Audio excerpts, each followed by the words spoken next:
Buenos días, buenas tardes o buenas noches, desde donde me escuches. Hola, soy José Gregorio, un médico venezolano y que actualmente está viviendo en España, apasionado de las inversiones y los bienes y raíces. Te doy la bienvenida a la comunidad de mi podcast llamado Médico Capitalista. Un podcast creado por un médico, enfocado al gremio y a todos en general, donde aprenderemos sobre inversiones y bienes y raíces para alcanzar la libertad financiera. Con cada podcast hablaremos de un tema que nos ayudará a entender y acercarnos más a esta meta. ¿Te parece si empezamos con el capítulo de hoy?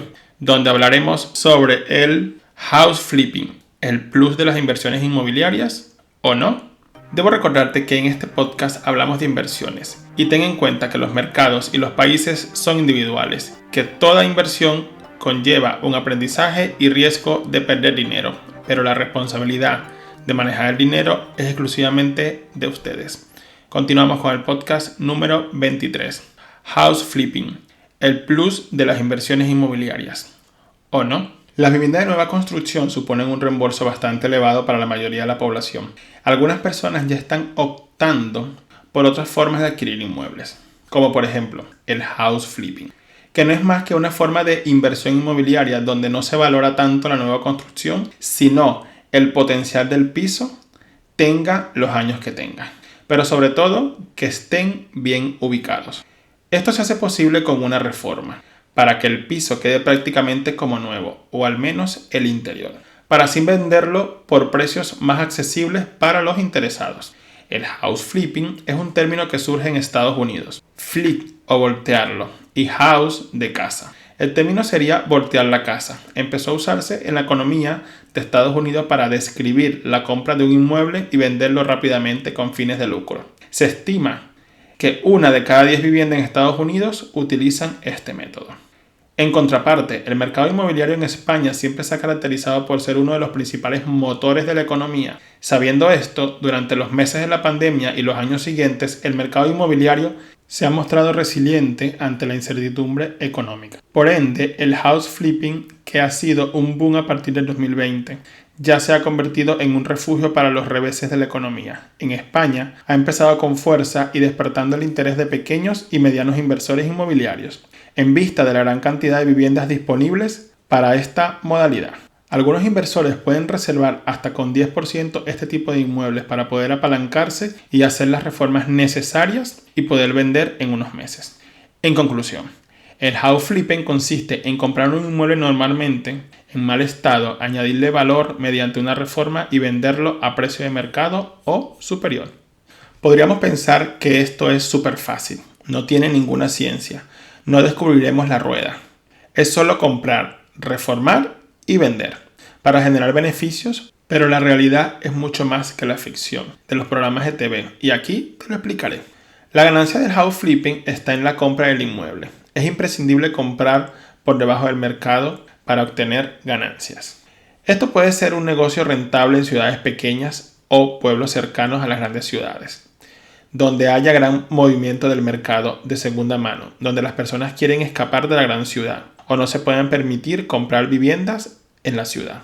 Por lo tanto, estos inmuebles a las afueras están más deteriorados y aquí es donde entra el house flipping, con la puesta a punto de estos inmuebles para la venta posterior a esa demanda de viviendas cómodas y accesibles a todos. En este sentido, los inversores sabemos que siempre habrá personas en búsqueda activa de vivienda habitual y no quieren complicarse en llevar a cabo una reforma, por lo que una vivienda que se entrega con llave en mano, listo para vivir, es más atractiva para cualquier comprador. Por eso surge el house flipping. Desde otra perspectiva, hay una necesidad demandada del mercado en vista de los cambios drásticos en el sector y la situación financiera. Ha llevado a los pequeños y medianos promotores a no poder cumplir con las promociones. Al final, deriva en una falta de oferta inmobiliaria en algunos sectores o ciudades. Por tal motivo, el house flipping impulsa este modelo con financiación privada o incluso inversores pequeños, permitiéndole así la convivencia en un mercado tan amplio como es el de la inversión inmobiliaria. Pero debemos hacer una advertencia a los inversores. Es importante entender que son dos cosas diferentes: precio de tasación y el precio de mercado. pueden variar y es lo más habitual en este tipo de inmuebles. TINSA explica que desde el punto de vista de la tasación no deben confundirse la apariencia del inmueble con la verdadera calidad del mismo en cuanto a las variables objetivas que influyen en el valor. Por ejemplo, situación o ubicación, calidad del entorno, calidad del edificio, servicios comunitarios, zonas comunes, distribución interior, altura de la planta y las calidades construidas. Muchos de estos inmuebles han sido reformados con calidades medias, pero añaden un punto importante de decoración, amueblamiento, que podrían deslumbrar al posible comprador que querrá un inmueble adecuado, limpio y con acabados acordes a sus demandas. Pasos para iniciar el house flipping. Cuando empezamos este tipo de inversión inmobiliaria no es solo comprar cualquier cosa para reformar y venderla.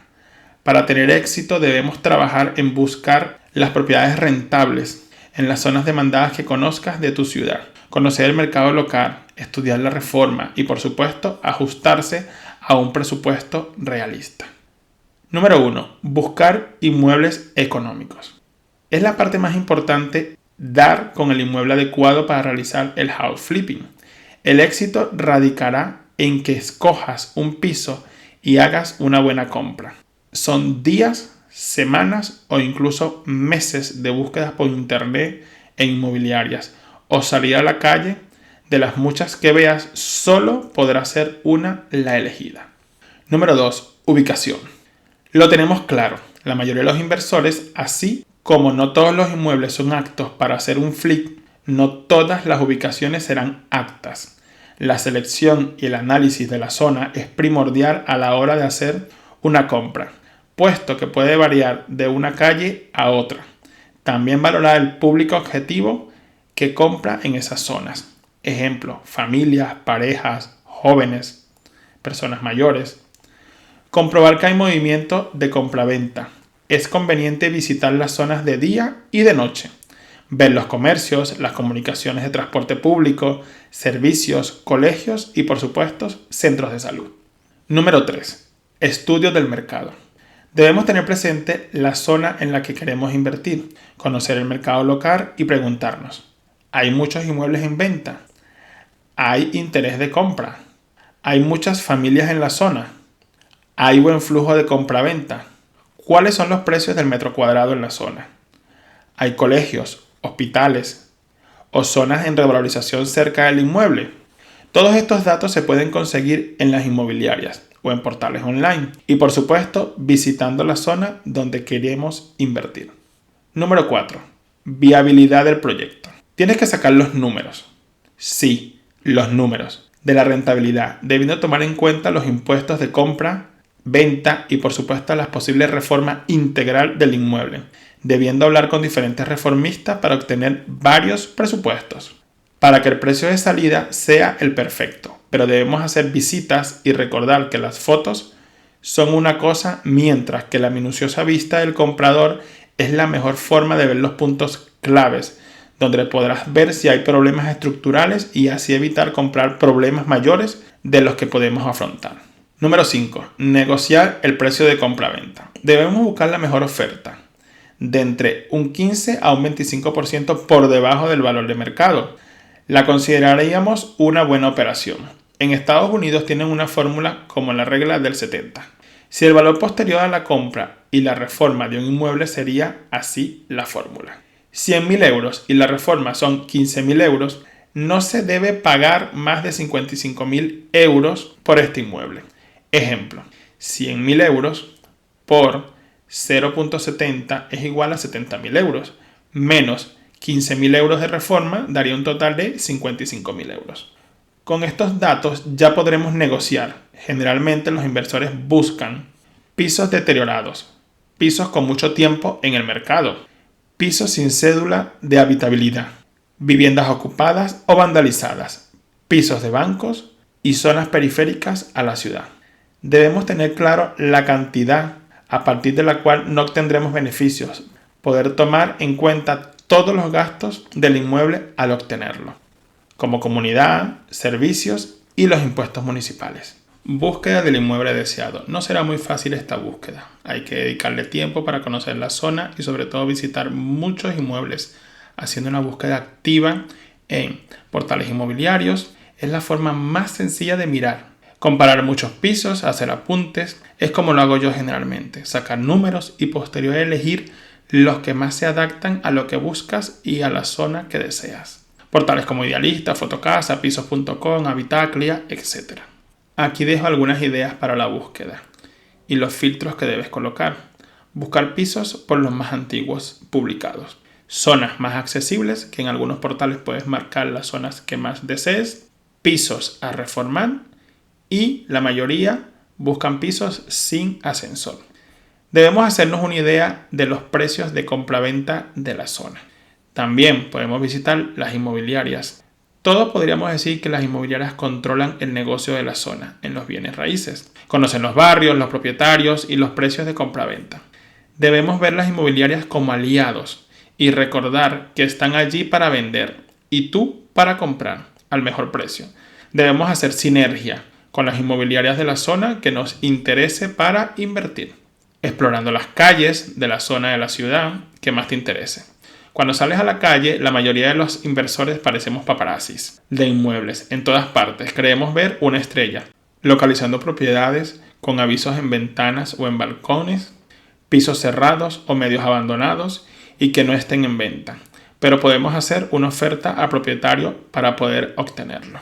Creo que a todos nos pasa lo mismo. Pisos de banco.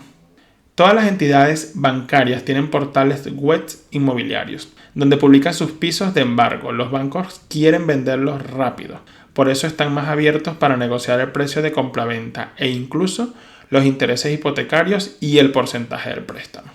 Estas webs pueden ser Solvia, Aliseda, Altamira, Servihabita, Haya Inmobiliaria, pisosembargados.com, outletdeviviendas.com e inmobiliariabancaria.com. Por último, las subastas del BOE y publicar directamente anuncios donde se buscan pisos. Vemos muchos de estos avisos en las principales ciudades de España. Disculpa la introducción, solo es para decirte que si te está gustando el podcast o el tema de hoy y quieres seguir aprendiendo, puedes dejarme una reseña o un comentario, suscribirte y compartir con tus amistades que puedan interesarles este podcast. Así la plataforma donde los escuche les avisará cada vez que publique un capítulo nuevo y podremos llegar a más personas, haciendo crecer esta comunidad. Continuamos. Apalancamiento para la compra del inmueble. Tenemos diferentes tipos, entre ellos el capital ahorrado. Sería la forma ideal de comprar un inmueble al contado, puesto así no tendrás que pagar los intereses sobre un préstamo. De este modo nos bajaría de manera importante los gastos y aumentaría la rentabilidad. Es una de las formas más rápidas y beneficiosa para los inversores. En vista de comprar sin préstamos, puedes revalorizar el inmueble y hacer el house flipping, quedándose con la mayor parte de las ganancias. Préstamos hipotecarios. Es la forma más sencilla de hacerlo para los inversores que no tienen capital, pero debemos tomar en cuenta que hay que pagar intereses, comisión de apertura, tasación, seguros y posiblemente el costo del pago anticipado de la hipoteca. En tal caso, más los pagos mensuales del préstamo. Sabemos que actualmente las hipotecas están un poco por encima de lo que nos habíamos acostumbrado el año pasado. Y tomar en cuenta la subida del Euribor si es una hipoteca variable. También tenemos los inversores. Aquí la idea es unirse varios inversores o tener una persona que subvencione la compra, venta y reforma del inmueble. La idea de esto es presentar a otros inversores el estudio de viabilidad muy detallada y de los costos del proyecto. Incluso la renderización en 3D de cómo quedaría el inmueble y por supuesto los márgenes de ganancia y porcentajes para así atraer a los inversores que les interesa invertir en activos tangibles. Acuerdos con el propietario. Es una de las formas no tan sencillas, pero si hay posibilidad es la forma más económica, puesto que no debes desembolsar gran cantidad de capital, sino con una inicial o un contrato de alquiler con opción de compra, explicándole al propietario tu idea. Al final, si quiere vender y no necesita el dinero de forma urgente, podría esperar unos meses y obtener la compraventa. ¿Cuáles son los puntos claves para hacer un house flipping exitoso? Número 1. Gestoría. Esto es lo más importante a mi parecer. Tener un gestor que nos explique cuáles son los temas legales y los gastos que conlleva la compra, venta y reforma de un inmueble, puesto que son muchos detalles y no todos son deducibles, o hay que prestar mucha atención a los conceptos y detalles de las facturas de cobro. El gestor nos puede hacer ahorrar mucho dinero y evitar problemas con nuestra socia más demandante, la señora Hacienda. Número 2. Valoración del inmueble. Para obtener un éxito en la compra, reforma y venta hay que tener los números muy claros. Si no vamos a obtener un préstamo hipotecario, debemos conocer el mercado y también tener tasado el inmueble, sea con una empresa o por algunas webs donde nos da una idea de la tasación y el costo del inmueble, y siempre debemos tomar en cuenta la reforma. Número 3. Reforma para la venta. Debemos enfocarla al público que debemos llegar y por supuesto en la zona o ciudad donde queremos hacer la reforma, solicitando varios presupuestos o al menos 3 o más, siempre pagando por partida, y debemos tener en cuenta distribución, que sea una empresa responsable, profesionales de la reforma, evitar trabajos mal acabados, cumplir con los tiempos, que es lo más importante, materiales, acabados excelentes, elementos diferenciales o toque personal que destaque de los otros inmuebles. Debemos recordar que no será el único inmueble que hay en la zona. Nota: es un inmueble para la venta. Esto es un negocio. Número 4. Vender a precio de mercado. Es muy importante realizar una buena reforma y colocar detalles que enamoren en el inmueble, pero no debemos pensar que por eso vamos a pedir un precio por encima del mercado. Tendremos muy a la mano el precio del metro cuadrado de la zona y así no pasarnos del precio, puesto podría tardar demasiado en venderse y aumentar los gastos. Nota: no hacemos más dinero vendiendo más caro, sino vendiendo más rápido. Recuerda que debes pagar los gastos de ser dueño de ese inmueble mientras no lo vendas. Nos hacemos esta pregunta: ¿cómo hacer una reforma sin contratiempo? Parece una pregunta capciosa, pero lo más importante a la hora de planear una reforma para la venta de un inmueble es saber lo que queremos hacer y qué elementos vamos a cambiar o mejorar para determinar lo más crucial, el presupuesto para poder contratar la empresa que nos convertirá en realidad esa idea preconcebida. De este modo, saber si necesitamos un arquitecto que nos asesore a nivel técnico. Este nos hará un proyecto que cumpla con las normativas y evitar que el día de mañana hayan problemas legales o de incumplir las normas del ayuntamiento y de urbanística de la comunidad.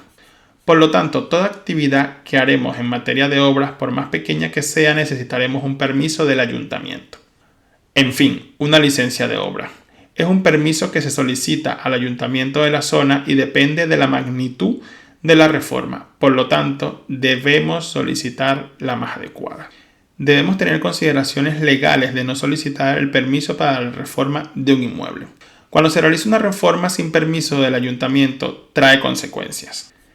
Te abre un expediente administrativo, paralización de la obra, sanciones económicas, casos extremos de destrucción de la obra y dejarlo en la forma anterior que estaba el inmueble. ¿Cómo solicitar el permiso al ayuntamiento? Afirman algunos letrados que debe ser el ayuntamiento de la zona con anterioridad del inicio de la obra. En función de permiso que solicite, pueden tardar más o menos en conceder el permiso y requerirá de mayor documentación. Puede variar de unos días a unos meses y eso lo debemos tomar en cuenta. Tipos de permisos para obras. Aunque cada ayuntamiento pide requisitos en concreto, en términos generales se distinguen 3 tipos de permisos. Depende de la obra a realizar. Acto comunicado. Es para pequeñas reparaciones. Se trata de una simple comunicación al consistorio que se van a iniciar trabajos en la vivienda. Se concede automáticamente. Licencia de obra menor. Se requieren para esas obras que no afectan a la estructura de la vivienda. Ejemplo: adaptación para una persona con movilidad reducida. Y por último, licencia de obra mayor. Se requiere para aquellas obras que pueden afectar a la estructura del inmueble y requiere un proyecto técnico por un arquitecto. ¿Qué tipo de impuesto gravan a las obras y reformas? El impuesto que grava las reformas es el impuesto sobre construcciones, instalaciones y obras, o sus iniciales ICIO. Cabe mencionar que cada ayuntamiento en sus ordenanzas fiscales fija la cuantía, por lo tanto se debe averiguar en cada zona. El director técnico de Aquí Tu Reforma aclara que los impuestos a pagar oscilan entre un 4 a 6% del total del presupuesto de la obra y además algunos ayuntamientos exigen una tasa por prestación del servicio. Ya hemos entendido qué importancia tiene tener un gestor o una persona que ya haya pasado por este proceso para entender cuáles son esos detalles que no debemos pasar. Pero aún no termina. El house flipping fiscalmente. Los inversores que están empezando y los que ya hayan hecho su primer flipping, debemos saber qué impuestos tenemos que pagar y qué alternativas tendremos para llevarlo a cabo. Impuestos directos son los que debemos liquidar al momento de la compraventa y al pagar por productos o servicios a nuestros proveedores. Sobre estos impuestos poco se puede hacer para optimizarlos. Impuesto de transmisiones patrimoniales. Es un impuesto autonómico que será el organismo competente para fijar el tipo impositivo que paga al comprar un inmueble y va desde el 6% al 10%. Se debe pagar en los 30 días posteriores a la adquisición del inmueble. Debemos recordar que desde enero del 2022 Catastro ha fijado el denominado valor de referencia catastral, que será el valor mínimo por el cual debemos pagar el ITP. Y si es por encima del costo de compraventa serán muchos más impuestos y debemos tenerlo en cuenta en los números este sobrecoste. Plusvalía municipal. Es un tributo local que se liquida e ingresa al ayuntamiento de la localidad. Deberá ser abonado en los 30 días posteriores a la venta, sea persona física o empresa. No tienes posibilidad de optimizarlo. Se va a pagar siempre que vendas el inmueble por un monto superior al de la adquisición y por lo general tienes dos formas de calcularlo: en función a ganancia real obtenida o con el cálculo objetivo. Esta plusvalía se devenga anualmente, pero actualmente se realiza de forma mensual, por lo que no hay forma de evitarlo ni de optimizarlo. El IVA. En el caso de actividades económicas o inversiones opera de la misma forma, tanto para las empresas como para las personas físicas. Nota, como en esta actividad de house flipping no se repercute el IVA en la venta final, por lo tanto el IVA de todos los gastos incurridos tampoco serán deducibles. Por eso debemos soportarlo y verlo como el mayor gasto que incurriremos, sobre todo en el IVA de la reforma. A la hora de hacer las reformas también debemos tener en cuenta las diferencias entre mejoras y obras de reparación. Para eso debemos contar con el mejor gestor y si es inversor sería lo ideal. Para estar informado si una operación está sujeta a amortización o se considera gasto del ejercicio. Aquí tenemos las diferencias. Gastos de conservación o reparación.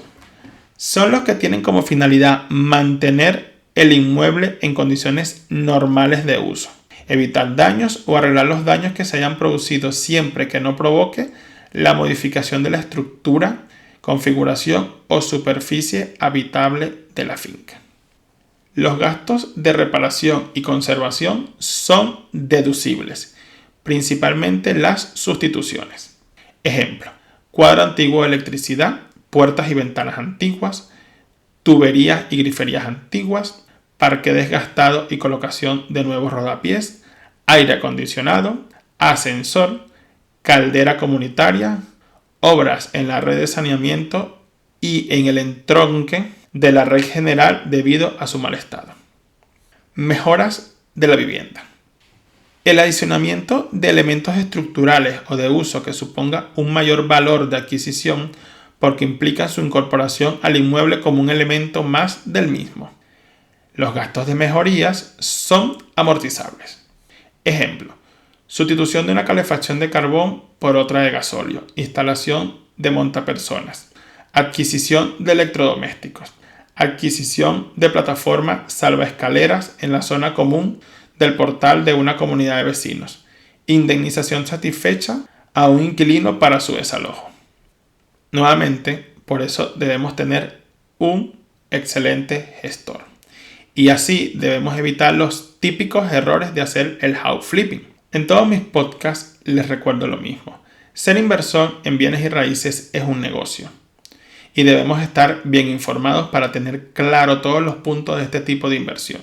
Por eso debemos evitar algunos errores. Empezar sin dinero es el primer error que debemos evitar. Cuando realizamos este tipo de inversión debemos incurrir en múltiples gastos. Intereses de préstamos, seguros del inmueble, comunidad, reformas, servicios, gestorías y todos los gastos que he comentado anteriormente. Por eso al empezar debemos contar con capital. No te dejes engañar por personas que te digan que lo puedes hacer sin dinero. A medida que agarres experiencia, podrás contar con más inversores y necesitarás menos capital. No tener tiempo para el proceso.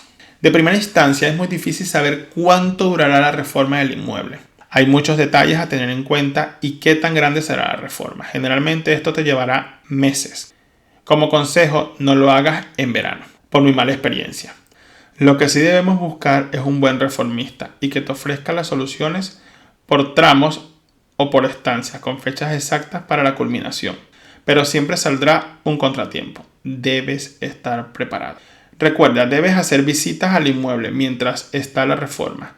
No para dar órdenes, sino para ver cómo va la obra y verificar los tiempos y algunos detalles que afinar.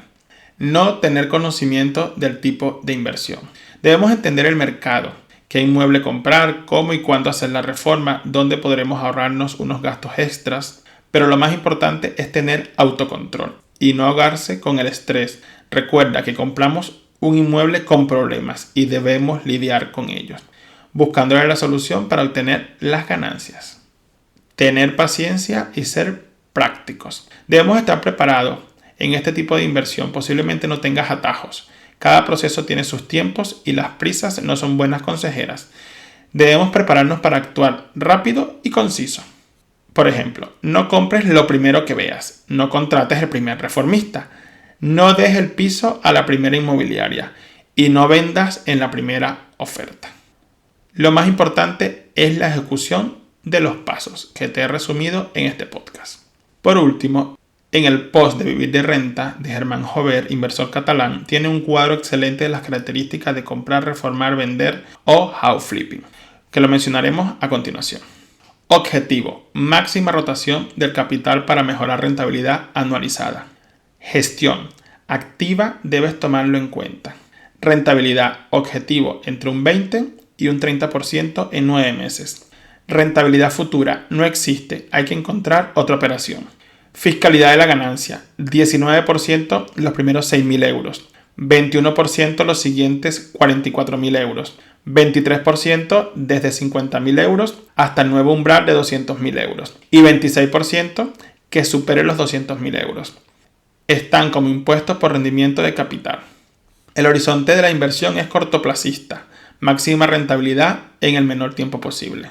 Financiación: la hipoteca te penaliza, son menos ágiles, reduce rentabilidad, es mal visto por los bancos y lo ideal es comprar sin préstamos. Ciclo económico: ideal cuando el mercado es alcista y hay liquidez. Efecto del ciclo económico alcista: hay mucha liquidez que facilita la entrada y la salida de las operaciones. Reforma: generalmente es integral. Dedicación elevada y una alta demanda de tiempo. Los riesgos son muy altos. Muchas gracias por escuchar mi podcast. Hasta aquí el episodio de hoy. Si te ha gustado el tema de hoy, seguiré hablando de diferentes temas que nos acerquen a la libertad financiera y de las inversiones inmobiliarias. El día de hoy hablamos del house flipping, un tipo de inversión que ha empezado a tener mucho auge en España, en vista de sus grandes ganancias de capital, que incluso en algunos casos lleva poca inversión inicial. En este podcast podrás decidir si es tu tipo de inversión en bienes y raíces. Hasta el próximo episodio del Médico Capitalista, cuidando tu salud financiera.